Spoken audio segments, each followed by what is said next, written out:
makuite kuma mwena wa Easleigh kuni kaunti ya Nairobi hede ya mihango yao ya waki na kurigana maugite ni matete a yuthi aige kwa idari ya miaka ere odo na gutire na odo kana rikoretwo rigitacukio na mutumia umwe uria urarutaga wira wa gukoroga ni arakuire thutha wake ukorwo akigwirwo ni mahiga na arakorirwo agikwira thibitari-ini wa Almin thutha wake gukorwo akigwirwo ni mahiga thiini wa miako ino na riu aikari bakoretwo magitetia thirikari na makiuria ruhonge ruria rukoragwo rukirugamirira waki wa manyumba makorwo makimurika ndeto ino kuona cieko cia ikuni koretwo ikeingiha muno makiria kuria mwena wa Easleigh.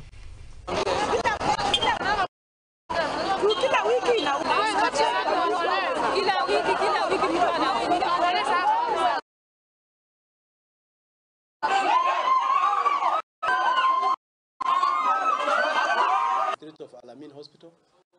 At around 1 p.m. today, we received a lady, a middle-aged lady, who had was brought the co-workers from the construction site. From the history, we got that there was a fall of the crane that was carrying the stone to the 11th floor.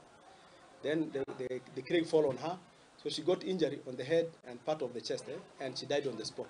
So by the time they brought the client here, the client had already died. So that's the incident that we have received today. Quite a number.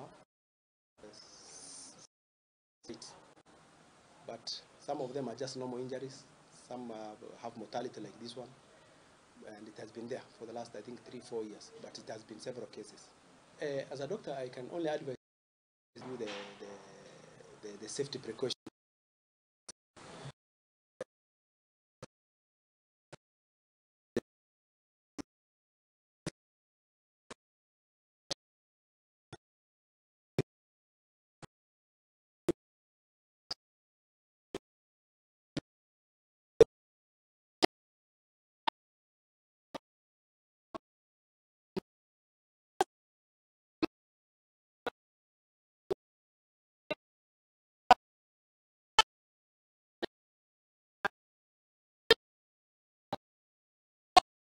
Kijenga na hii area watu wamekufa wengi, kuna wengine walipigwa na ya stima pale win pale mbele.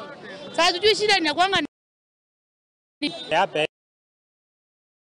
ona sina happening, sababu hata mimi nikiwa kwa hiyo kazi saka imepita hapa nyuma, so ni mambo ina happen, so inaweza kuwa sometimes ni accidentally ina happen, ni kama sijui nitasemaje, lakini huwa ni vitu zina happen, so watu wanakufa kwa michengo sana hapa maeneo ya Easleigh sana.